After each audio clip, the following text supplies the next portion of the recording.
Hello दोस्तों, नमस्कार। दिन भर की बड़ी खबर बिना देरी के आपको बताएंगे, जहां सबसे पहले बताएंगे भारत ने मांगा हाफिज सईद तो बौखलाया पाकिस्तान, हिंदुत्व और कश्मीर पर उगला जहर। बताएंगे क्या कहा। साथ ही साथ आपको बताएंगे जहां कतर में फांसी से बचे 8 पूर्व नेवी अफसरों का अब क्या होगा, आखिर कैसे हो सकती है इनकी वतन वापसी, सबसे पहले आपको बताएंगे दोस्तों। साथ ही साथ बताएंगे आत्मनिर्भर हुई इंडियन आर्मी ने बनाया रक्षा उत्पादन में सबसे बड़ा रिकॉर्ड, बताएंगे किस चीज में। साथ ही साथ आपको बताएंगे नए साल पर इस सरकार का सबसे बड़ा तोहफा 1 जनवरी से 450 रुपए में मिलेगा गैस सिलेंडर। बताएंगे दोस्तों कहां की ये सबसे बड़ी खबर। और मोदी सरकार का सबसे बड़ा फैसला होने वाला है, जहां 10 रुपए तक कम हो सकते हैं पेट्रोल डीजल के दाम। बड़ी राहत देने की तैयारी में मोदी सरकार। एक से एक बड़ी खबर आपको बताएंगे, बनने का वीडियो के अंत तक। लेकिन खबरों में आगे बढ़ने से पहले अगर आप भी अपने भारत देश का दिल से समर्थन करते हैं, मानते हैं कि मोदी है तो हर चीज मुमकिन है, तो इस वीडियो का भी कर दीजिए लाइक, चैनल कर दीजिए सब्सक्राइब, बेल आइकन दबाइए, साथ ही कमेंट बॉक्स में लिख दीजिएगा जय हिंद। जी हां दोस्तों, चलते पहली और सबसे बड़ी खबर की तरफ, जहां भारत ने मांगा हाफिज सईद तो बौखलाया पाकिस्तान, हिंदुत्व और कश्मीर पर उगला जहर। बता दे पाकिस्तान ने भारत के खिलाफ एक बार फिर जहर उगला है। खबर है कि भारत ने 26/11 मुंबई हमले के मास्टर माइंड हाफिज सईद के प्रत्यर्पण की मांग की है। इसके बाद उसे पाकिस्तान बौखलाया हुआ है। उसने हिंदुत्व और कश्मीर का राग अलापते हुए भारत के खिलाफ अनर्गल बयानबाजी किया है। पाकिस्तान ने मुस्लिम लीग जम्मू कश्मीर को 5 साल के लिए गैर कानून करने के भारत के फैसले पर भी तीखी प्रतिक्रिया दी है। मसरत आलम सैयद अली शाह गिलानी की मौत के बाद से ऑल पार्टीज हुर्रियत कॉन्फ्रेंस का अध्यक्ष भी है। मसरत के खिलाफ 27 केस दर्ज है। पाकिस्तानी विदेश विभाग ने एक बयान जारी कर कहा है कि भारत के साथ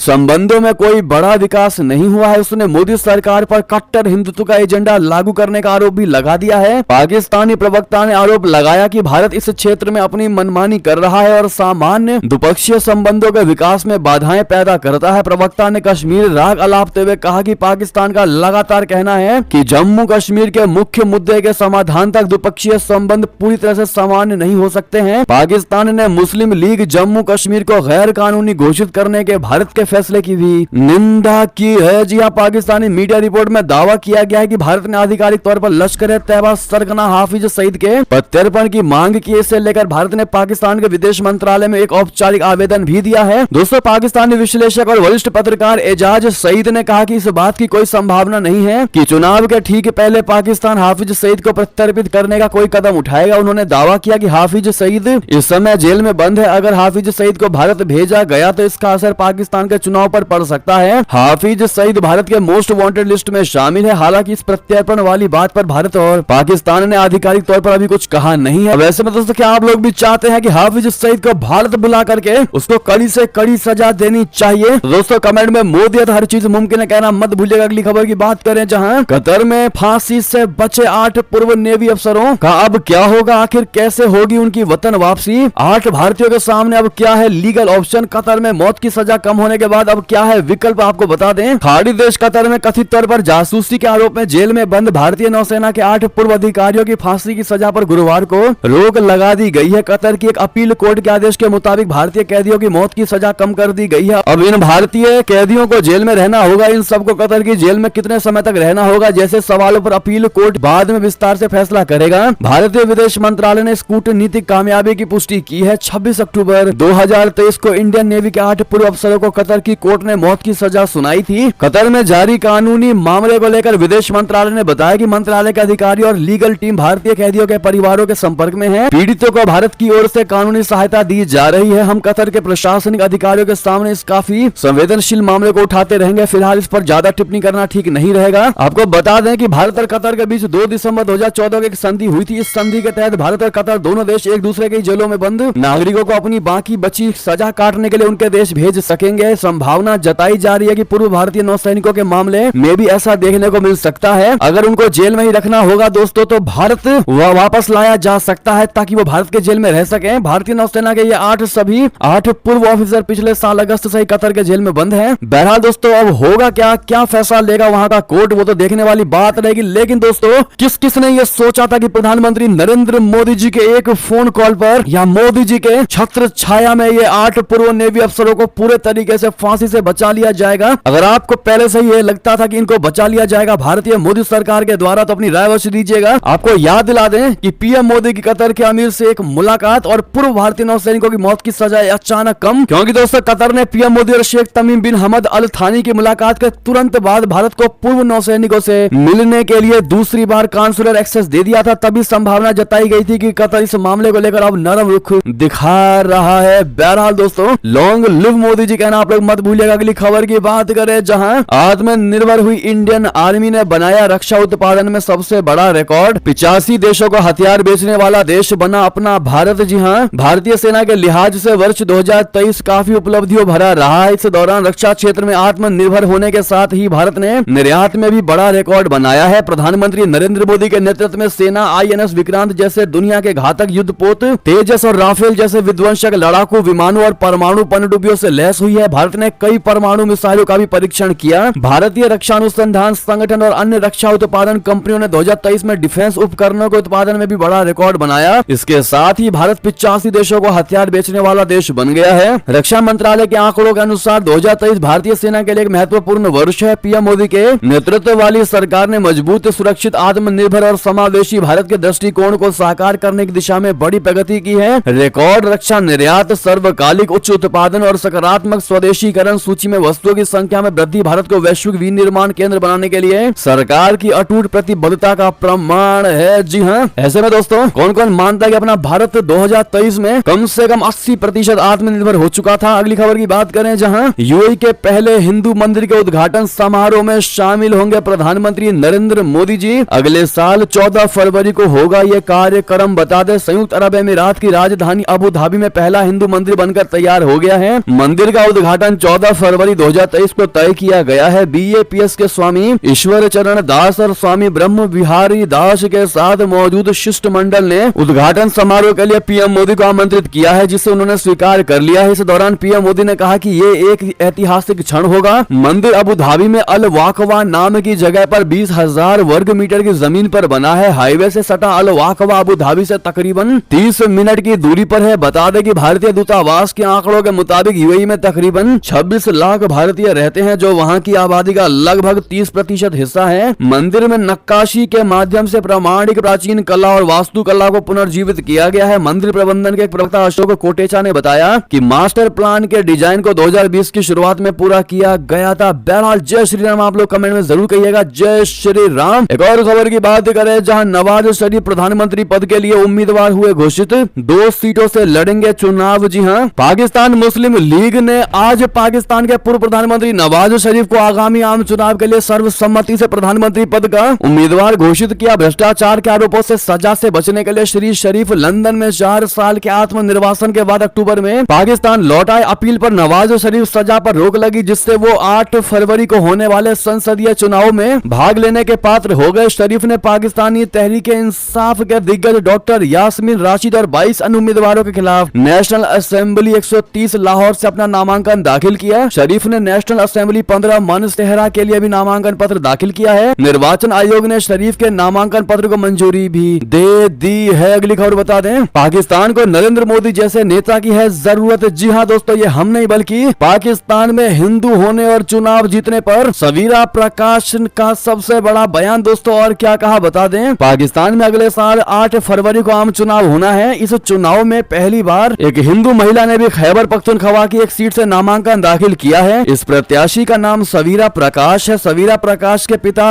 ओम प्रकाश बिलावल भुट्टो की पार्टी पाकिस्तान पीपुल्स पार्टी के सदस्य रह चुके हैं। आज तक न्यूज चैनल से हुई खास बातचीत के दौरान सवीरा ने भारत पाकिस्तान के रिश्तों, पाकिस्तान की बदहाली, पाकिस्तान में अल्पसंख्यकों की स्थिति, हिंदू मंदिरों पर हमले जैसे कई मुद्दों पर खुलकर बात की। सबसे पहले आपको बता दें कि पाकिस्तान के 76 सालों के इतिहास में पहली बार ऐसा हुआ है कि कोई हिंदू महिला चुनावी मैदान में उतरी है। सवीरा प्रकाश ने कहा कि एक अल्पसंख्यक होने के बावजूद उन्हें लोगों का भरपूर समर्थन मिल रहा है। पीएम मोदी के बारे में सवाल पूछे जाने पर सवीरा प्रकाश ने कहा कि पाकिस्तान आर्थिक और राजनीतिक तौर पर कमजोर साबित हुआ है। हमें मोदी जैसे नेता की आवश्यकता है और देश में राजनीतिक स्थिरता दे सके, जिनकी उपस्थिति से देश शक्तिशाली महसूस और गौरवान्वित महसूस कर सके। सवीरा प्रकाश ने कहा कि भारत के प्रधानमंत्री एक बहुत मजबूत नेता है और वो अपने लिए फैसलों पर डटकर खड़े रहते हैं। अगली खबर की बात करें, जहां एस जयशंकर का रशिया में बहुत बड़ा बयान। कहा अगले 25 वर्षों में विकसित देश बनेगा अपना भारत। जी हां, भारत के विदेश मंत्री जयशंकर जी रशिया के 5 दिवसीय दौरे पर हैं। बुधवार को रशिया रशिया के राष्ट्रपति व्लादिमीर पुतिन से मुलाकात के बाद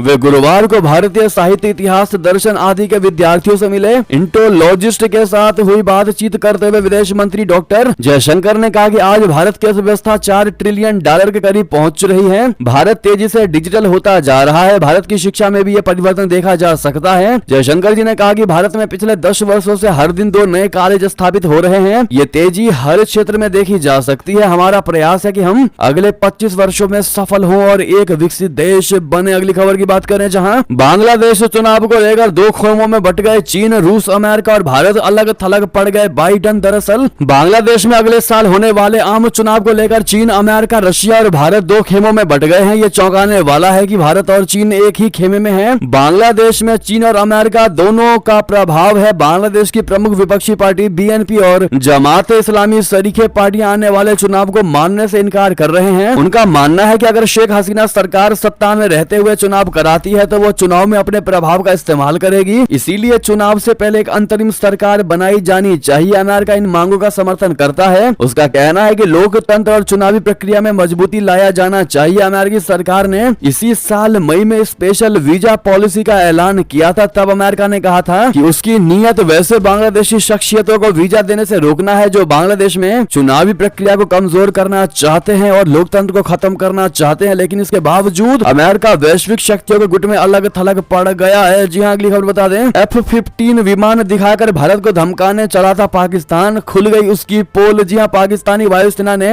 मोहम्मद अली जिन्ना की 147वीं जयंती पर दुनिया के सामने कुछ ऐसा कर दिया जिसने सबकी नींदें उड़ा दी। दुनिया ये तय नहीं कर पा रही है कि पाकिस्तान झूठ बोल रहा है या फिर उसने कोई गलती कर दी है। दरअसल जिन्ना की जयंती को पाकिस्तान के सभी सरकारी महकमे में जोर शोर से मनाया जा रहा है। जिन्ना को पाकिस्तान में राष्ट्रपिता का दर्जा हासिल है और इस मौके पर पाकिस्तानी वायुसेना ने एक डॉक्यूमेंट्री बनाई है। 2.5 मिनट की इस डॉक्यूमेंट्री में कई विमानों का प्रदर्शन किया है, लेकिन एक विमान ने लोगों का ध्यान खींचा है। इस विमान के बारे में पाकिस्तान ने सार्वजनिक तौर पर कोई ऐलान नहीं किया है। पाकिस्तानी वायुसेना की आधिकारिक सूची में भी इस विमान का नाम नहीं है। माना जाता है कि ये विमान दुनिया के सिर्फ 4 देशों के पास है। अब ऐसे में आपके मन में ये सवाल होगा कि आखिर ये दिखाकर पाकिस्तान साबित क्या करना चाहता है, जताना क्या चाहता है। तो आपको बता दें, आधुनिकीकरण की डगर पर पाकिस्तानी वायुसेना नाम के डॉक्यूमेंट्री में पाकिस्तान ने F-15 को इसलिए दिखाया ताकि वो भारत पर दबाव बना सके। लेकिन पाकिस्तान की इस बचकानी हरकत ने दुनिया के सामने उसकी ही किरकिरी करा दी। उसकी पोल खोल कर रख दी और पोल ये खोल कर रखी है दोस्तों की F-15 लड़ाकू विमान पाकिस्तान के पास है ही नहीं। चूंकि इस अभ्यास में सऊदी अरब भी शामिल था और उसका F-15 विमान भी इस अभ्यास में शामिल था, तो काफी हद तक मुमकिन है कि वीडियो में दिख रहा F-15 सऊदी अरबिया का है, जिसे पाकिस्तान अपनी उपलब्धि के तौर पर गिना रहा है और वीडियो में दिखा के भारत पर दबाव बनाने की कोशिश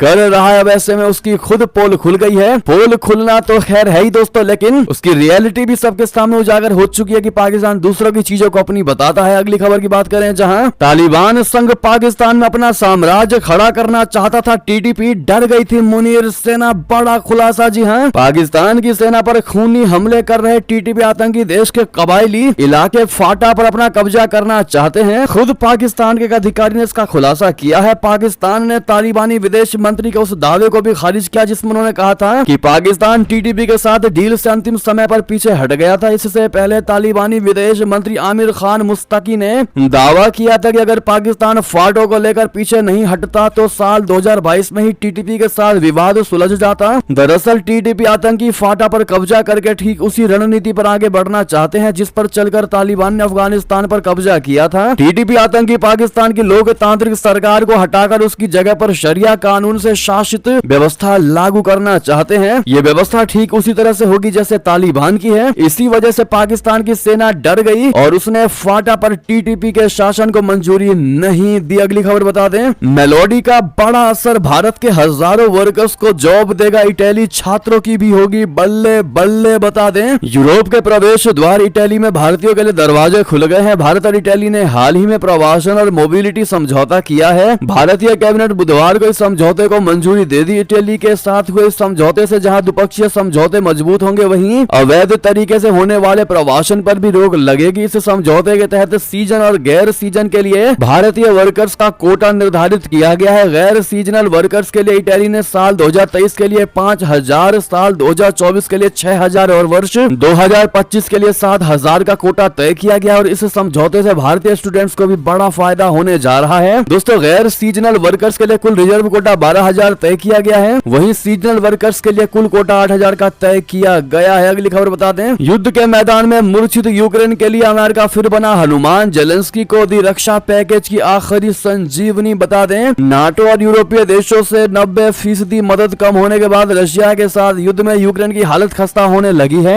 लिहाजा यूक्रेन के राष्ट्रपति व्लादिमीर जेलेंस्की यूरोप से लेकर अमेरिका तक घूम घूम कर मदद की गुहार लगा रहे हैं, मगर इस बार उनकी मदद को कोई तैयार नहीं हो रहा। ऐसी स्थिति में युद्ध के मैदान में यूक्रेनी सेना बिना हथियार और गोला बारूद के खुद को मूर्छित महसूस करने लगी थी। वहीं रशिया सैनिकों का हौसला लगातार बुलंद होता जा रहा था, मगर इसी बीच संकट की इस घड़ी में अमेरिका फिर यूक्रेन के लिए हनुमान बन गया। अमेरिका ने यूक्रेन के लिए अधिकृत सैन्य सहायता का अंतिम पैकेज जारी कर दिया है। राष्ट्रपति जो बाइडेन ने यूक्रेन का समर्थन करने को अपने देश की प्राथमिकता बना दिया। अमेरिकी ने हथियार व वित्तीय सहायता से पश्चिम समर्थक यूक्रेन को बड़ी हमलावर रूसी सेना के खिलाफ लड़ाई में मदद करने में महत्वपूर्ण भूमिका अदा किया है। अगली खबर बता दें, भिड़ गए दो मुस्लिम देश, आखिर किस बात पर सऊदी अरबिया और संयुक्त अरब अमीरात के बीच भड़का तनाव। बता दें, सऊदी अरब और संयुक्त अरब अमीरात यानी यूएई के बीच इन दिनों सब कुछ ठीक नहीं चल रहा है। दोनों देशों के बीच टकराव की स्थिति उत्पन्न होती नजर आ रही है। पिछले कुछ समय से दोनों देशों के राष्ट्रीय अध्यक्ष एक दूसरे का सामना करने से बच रहे हैं, लेकिन अब मामला लाल सागर में जहाजों पर हो रहे हमलों से जुड़ा हुआ है। दरअसल ब्लूमबर्ग ने अपनी रिपोर्ट में यमनी और सऊदी अधिकारियों का हवाला देते हुए दावा किया है कि यूएई हूती विद्रोहियों के खिलाफ सैन्य कार्रवाई का समर्थन करता है, जबकि सऊदी अरब को डर है कि इस तरह का तनाव हूतियों के साथ युद्ध विराम की कोशिशों को नुकसान पहुंचा सकता है। हालांकि ये कोई पहली बार नहीं है जब दोनों देशों के राय अलग अलग हैं। इससे पहले भी दोनों देशों के बीच तनाव सामने आ चुके हैं। जी हाँ, अगली खबर की ओर चले, जहां पर ईरानी कमांडर के जनाजे में उमड़ा जन सैलाब, अमेरिका इजराइल को मौत दो के नारों से गूंजा तेहरान। जी हाँ, इजरायली हमले में मारे गए ईरान के वरिष्ठ रिवॉल्यूशनरी गार्ड्स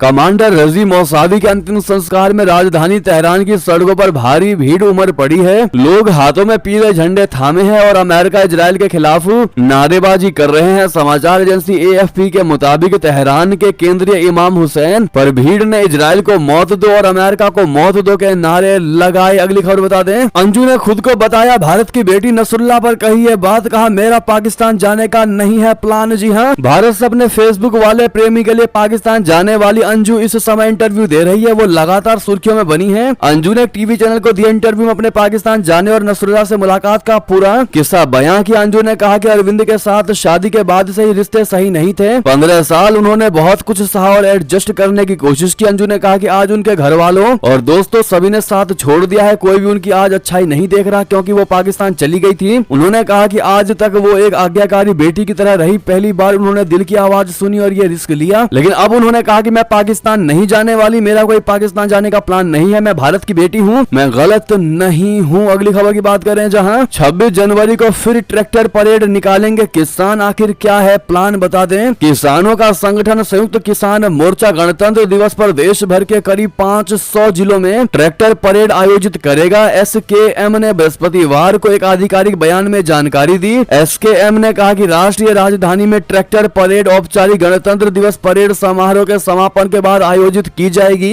एसकेएम ने अपने बयान में कहा कि एसकेएम 26 जनवरी 2024 को सभी राज्यों और केंद्र शासित प्रदेशों में जिला स्तर पर ट्रैक्टर परेड आयोजित करेगा। उम्मीद है कि परेड देश के कम से कम 500 जिलों में आयोजित की जाएगी। एसकेएम किसानों से बड़ी संख्या में इस परेड में शामिल होने की अपील करता है और दिल्ली में औपचारिक गणतंत्र दिवस समारोह की परेड के समापन के बाद ट्रैक्टर परेड आयोजित की जाएगी। जी हाँ दोस्तों, इस ट्रैक्टर परेड पर आपकी क्या निजी राय होगी बताइएगा जरूर। अगली खबर की बात करें, जहां पर बंगाल से बड़ी खबर, बीजेपी और लेफ्ट फ्रंट ने मिलकर लड़ा ऐसा चुनाव की ममता की टीएमसी को कर दिया बोल्ड आउट। जी हाँ, एक और जहां बीजेपी के खिलाफ विरोधी पार्टियां इंडिया नाम पर एक साथ आने की जुगत में लगी हुई है, तो वहीं पश्चिम बंगाल में यानी कि पीबी में दो विरोधी पार्टियां बीजेपी और लेफ्ट फ्रंट ने एक साथ मिलकर टीएमसी को तगड़ा झटका दिया है। ये हैरान करने वाला सियासी घटनाक्रम बीजेपी विधायक शुभेंदु अधिकारी के गढ़ पूर्वी मिदनापुर में हुआ है। जी हाँ दोस्तों, इन दोनों पार्टियों ने मिलकर तृणमूल कांग्रेस को हरा दिया है। हालांकि दोनों की दलों की तरफ से ये कोई ऑफिशियल या घोषित गठबंधन नहीं है, लेकिन इस छोटे से समवाय समिति के चुनाव में जिस तरह से दोनों एक साथ आए हैं, उससे राजनीतिक हलकों में बंगाल में इम्पॉसिबल लगने वाले राम वाम के गठबंधन पर चर्चा छेड़ दी है। जी हाँ, बता दें यहाँ कुल सीट 63 है, कुल वोटर 1540 है और कुल उम्मीदवार 125 हैं। राम और वाम यानी बीजेपी और वाम मोर्चा गठबंधन को 34 सीटें मिली, वहीं टीएमसी को 29 सीटें मिली। इस परिणाम के बाद ही राम और वाम समर्थकों में जश्न का माहौल देखने को मिला है और कार्यकर्ता बीजेपी के कहते नजर आए हैं कि ये तो अब शुरुआत है, पूरी पिक्चर तो आगे बाकी है। बहरहाल दोस्तों, क्या लगता है आपको लोकसभा इलेक्शन में क्या बंगाल में ममता दीदी साफ हो जाएंगी? क्या बीजेपी परचम लहरा पाएगा? जो भी आपको लगता है कमेंट में लिखकर अवश्य बताइएगा। अगली खबर की बात करें, जहां महर्षि वाल्मीकि के नाम से जाना जाएगा अयोध्या का एयरपोर्ट। आज से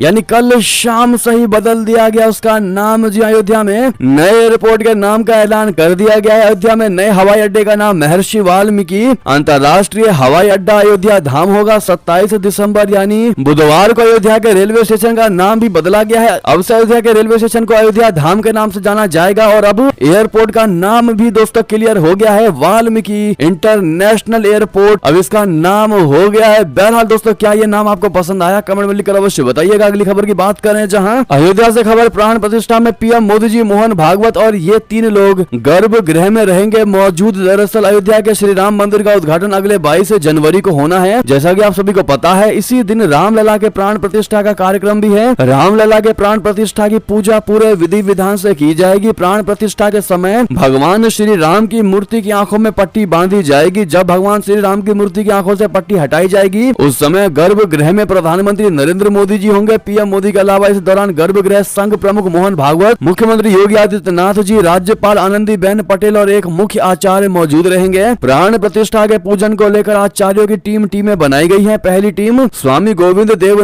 गिरी की अगुवाई में है, दूसरी टीम कांची कामकोटी शंकराचार्य विजयेंद्र सरस्वती के नेतृत्व में है और तीसरी टीम में काशी के 21 विद्वान रहेंगे। प्राण प्रतिष्ठा के समय गर्भगृह पर्दे से बंद रहेगा। भगवान राम की मूर्ति की आंख से पट्टी हटाने के बाद उन्हें आईना दिखाया जाएगा। इस आईने को सबसे पहले भगवान राम खुद अपना चेहरा देखेंगे। अब ऐसे में उस दिन राममय दिखाई देगी पूरी अयोध्या। और कौन कौन दोस्तों रामलला के दर्शन करने जा रहे हैं, कमेंट में लिखकर अवश्य बताइएगा और जय श्री राम कहना तो बिल्कुल मत भूलिएगा हमेशा की तरह। साथ ही साथ आपको बता दें कि इस चीज पर यानी राम मंदिर समारोह को लेकर बीजेपी पर बरसे संजय रावत का भगवान राम को हो गया अपहरण। जी हां, अयोध्या में अगले महीने राम मंदिर के उद्घाटन में शामिल न होने के कुछ दलों के फैसले पर चल रही राजनीति के बीच शिवसेना यूबीटी नेता संजय राउत ने गुरुवार को कहा कि उनकी पार्टी कार्यक्रम के बाद शहर का दौरा करेगी। न्यूज एजेंसी एएनआई से बात करते हुए रावत ने कहा, ये सब राजनीति है, कौन बीजेपी कार्यक्रम में शामिल होना चाहता है, ये कोई राष्ट्रीय कार्यक्रम नहीं है, ये बीजेपी का कार्यक्रम है, ये बीजेपी की रैली है। संजय रावत ने कहा, बीजेपी का कार्यक्रम समाप्त होने के बाद हम अयोध्या जाएंगे। उन्होंने कहा कि अगर मंदिर प्रशासन ने कार्यक्रम का आयोजन किया होता तो समारोह अलग होता। राम मंदिर का उद्घाटन 22 जनवरी को किया जाएगा। संजय रावत ने कहा, मुझे लगता है कि भगवान श्री राम का एक तरह से अपहरण कर लिया गया है। भगवान राम के नाम पर राजनीति करने वालों का भगवान से कोई रिश्ता नहीं है, ये सब सिर्फ राजनीति के लिए है। दोस्तों, इस पर संजय रावत के इस बयान पर आपका जवाब देना चाहेंगे, बताइएगा जरूर। अगली खबर बता दें, नए साल पर सरकार का सबसे बड़ा तोहफा 1 जनवरी से 450 रुपए में मिलेगा गैस सिलेंडर। जी हां, नए साल की शुरुआत होते ही लोगों को एक बड़ी राहत मिलेगी। दरअसल अब लोगों को रसोई गैस 1 जनवरी से केवल 450 रुपए में मिलेगा। दरअसल राजस्थान सरकार ने यह बड़ा फैसला लेते हुए जनता को नए साल का तोहफा दिया। बता दें कि बीजेपी ने चुनावी वादा पूरा करते हुए 1 जनवरी 2024 से उज्ज्वला गैस सिलेंडर 450 रुपए में देने की घोषणा कर दी है। प्रदेश में अभी तक ये सिलेंडर 500 रुपए में दिए जा रहे थे। बुधवार को टोंक में विकसित भारत संकल्प यात्रा के शिमार में शामिल हुए मुख्यमंत्री भजनलाल शर्मा ने इसकी घोषणा करते हुए कहा कि संकल्प पत्र के वादे के तहत योजना प्रदेश में लागू की जाएगी। अगली खबर बता दें, 10 रुपए तक कम हो सकते हैं पेट्रोल डीजल के दाम, बड़ी राहत देने की तैयारी में मोदी सरकार। जी हां, मोदी सरकार महंगाई के मोर्चे पर जनता को बड़ी राहत देने वाली है। सूत्रों के अनुसार जल्द ही पेट्रोल और डीजल के दामों में बड़ी कटौती की जा सकती है। तेल के दाम 6 से 10 रुपए तक घटाए जा सकते हैं। मालूम हो कि लंबे समय से देश भर में पेट्रोल और डीजल के दामों में कोई बढ़ोतरी नहीं की गई है। कच्चे तेल की कीमत में भी कमी आई है, जिसका फायदा अब सरकार जनता को देने जा रही है। बहरहाल दोस्तों, ऐसे में आपके शहर में अभी पेट्रोल और डीजल के क्या रेट चल रहे हैं दोस्तों, कमेंट में लिखकर जरूर बताइएगा। और ये तो भी की सारी बड़ी खबरें, आपको हमारी खबर कैसी लगी, आशा करता हूँ बहुत अच्छी लगी होगी। अगर थोड़ी भी अच्छी लगी है तो इस वीडियो को दोस्तों में, भाइयों में, साथियों में, रिश्तेदारों में शेयर अवश्य कर दीजिएगा। और अभी कर दीजिए इस वीडियो को लाइक, चैनल कर दीजिए सब्सक्राइब, बेल आइकन दबाइए, साथ ही कमेंट बॉक्स में लिख दीजिएगा जय हिंद जय भारत। और यहाँ तक बने रहने के लिए आप सभी का बहुत बहुत धन्यवाद।